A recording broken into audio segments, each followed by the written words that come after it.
Bonjour réseau LinkedIn et YouTube, Francis avec vous aujourd'hui d'Exasystème. J'ai le plaisir de recevoir un de nos partenaires de longue date, Éric Ambrosio, qui est PDG chez Simcode. Bonjour Éric. Bonjour Francis. Comment vis-tu le confinement dans ton travail de tous les jours?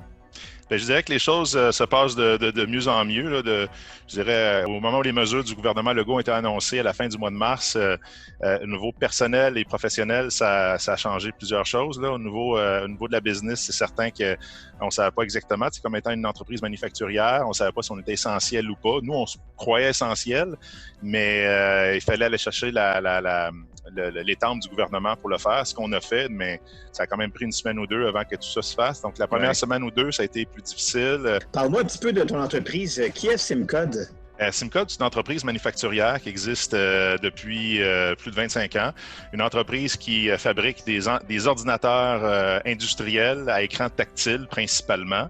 Donc, c'est des ordinateurs qu'on va trouver dans les environnements difficiles, dont les environnements où il y a de la soudure, de la fabrication de toutes choses, je dirais, où l'environnement est soit poussiéreux, soit qu'il y a de l'huile. Donc, on ne mettrait pas un ordinateur de bureau là, dans une entreprise, dans l'usine comme telle. Donc, les ordinateurs vont servir à acquisitionner des données, afficher des plans quelconques. Donc, au lieu d'utiliser des plans papier, au lieu de recevoir les bons de travail papier dans l'usine, on utilise un bon équipement qui va durer un bon 7, 8, 9, 10 ans, là, dépendamment de l'utilisation. Donc, avec des composantes qui sont industrielles et toute la partie environnement sec qu'on appelle, mais poussiéreux et difficile, c'est ce type d'ordinateur-là qu'on fabrique. Puis, il y a tout l'autre secteur aussi qu'on fabrique, des ordinateurs complètement scellés en acier inoxydable qui vont servir à peu près la même chose, qui peuvent être branchés à une balance pour peser le poids de certains produits dans une usine de viande, de fromage, peu importe. Alimentaire et où l'ordinateur doit rester idéalement dans l'endroit de production pour éviter la manipulation inutile de sortir et rentrer au niveau du chiffre d'assainissement. L'ordinateur peut rester sur place, peut être lavé à la hausse à pression. Il est vraiment fait pour être dans ces environnements difficiles-là. Et tout ce qui est environnement de collecte de données, température, humidité, on a des sondes qui vont permettre de recueillir ces informations-là en temps réel pour être capable de prévenir des problèmes avec une perte de température, une fluctuation de température problématique. Donc, ça avertit les gens en temps réel qu'il y a ce problème-là au moment où le problème se produit. Pour être proactif. Je sais que c'est difficile de prévoir l'avenir. Vous avez une bonne présence au Canada, puis également de plus en plus aux États-Unis. Comment entrevois-tu l'économie dans les 12-18 prochains mois? Je te dirais aujourd'hui, pour le 12 prochains mois, je sens que la business se dégèle d'une certaine façon. Donc, les partenaires avec qui on fait affaire sont de plus en plus disponibles, malgré qu'il y en a encore qui travaillent de la maison, puis il y en a qui vont travailler de la maison encore une bonne partie de l'été. Donc, le fait que les usines repartent, ça fait que nous autres, on commence à avoir un petit peu plus de commandes, plus d'activités. Les projets qui ont été mis sur la glace, les plus gros projets, là, du moins, là, qui ont été mis sur la glace dans les derniers mois, vont reprendre. Les PO commencent à rentrer. Puis, il y avait eu un ralentissement, puis c'est en train de redevenir à la normale tranquillement. Donc, j'estime que d'ici la fin de l'été, c'est difficile de dire comment ça va se passer cet été, mettons au Québec, parce que le congé de la construction, est-ce que les usines vont fermer comme d'habitude? Ils ont quand même été fermés pendant 2 mois, donc est-ce que ça va continuer? Moi, je pense que ça va continuer pour justement reprendre le retard. Puis après ça, à l'automne, on pense qu'on va redevenir, on va revenir à la normale d'une certaine façon.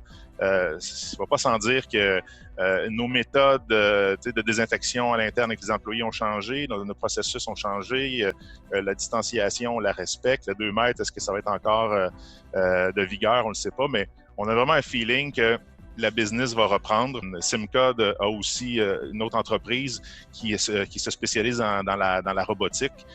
Et ça, ce secteur-là, on a développé un équipement qui va permettre de combattre la COVID directement et tout type de virus avec un système UV. Fait que c'est sûr, de ce côté-là, c'est en pente montante. La traction dans le marché est extrêmement grande. Donc, peu importe, c'est un outil qui va devenir indispensable pour éliminer tout ce qui est virus et bactéries là, avec un système UV. Donc, tu m'as parlé juste avant d'un robot mobile de désinfection par UVC.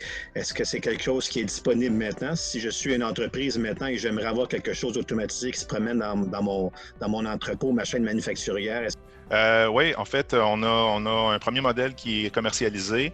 On travaille sur un deuxième modèle qui a qui a des avantages beaucoup plus grands que l'autre. C'est un produit qui va désinfecter en roulant de façon mobile et autonome, donc sans supervision de l'humain, ce qui est très bien parce qu'un système UVC, c'est quand même tout ce qui est rayon UVC, ça peut être très dangereux si on est en contact, là, si l'humain est en contact avec le système à proximité, du moins. Là.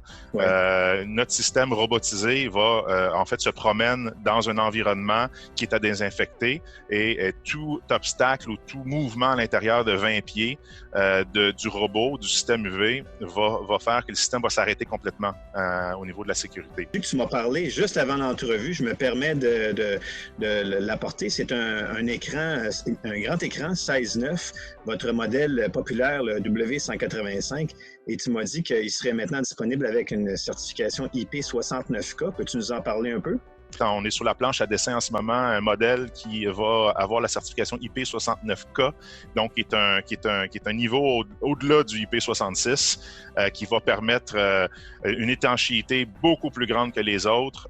Il y a certaines usines qui utilisent 3000 livres de pression à la machine et puis même plus.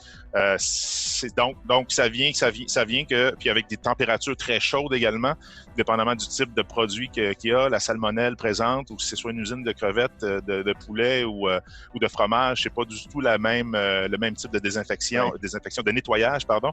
Et ça demande certaines certifications beaucoup plus grandes, comme le IP69K, qui est une demande plus grande, de plus en plus grande en Amérique du Nord. Tu t'en sauveras pas comme ça, Éric. Il me reste des petites questions et tu n'as pas le choix d'y répondre pour l'intérêt de ceux qui visionnent cette chaîne.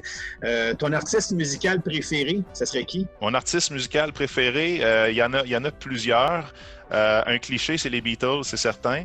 Mais je dirais que Ruben Gonzalez, qui est complètement dans un autre répertoire musical, est un de mes artistes pianistes préférés, qui faisait partie de Buena Vista Social Club.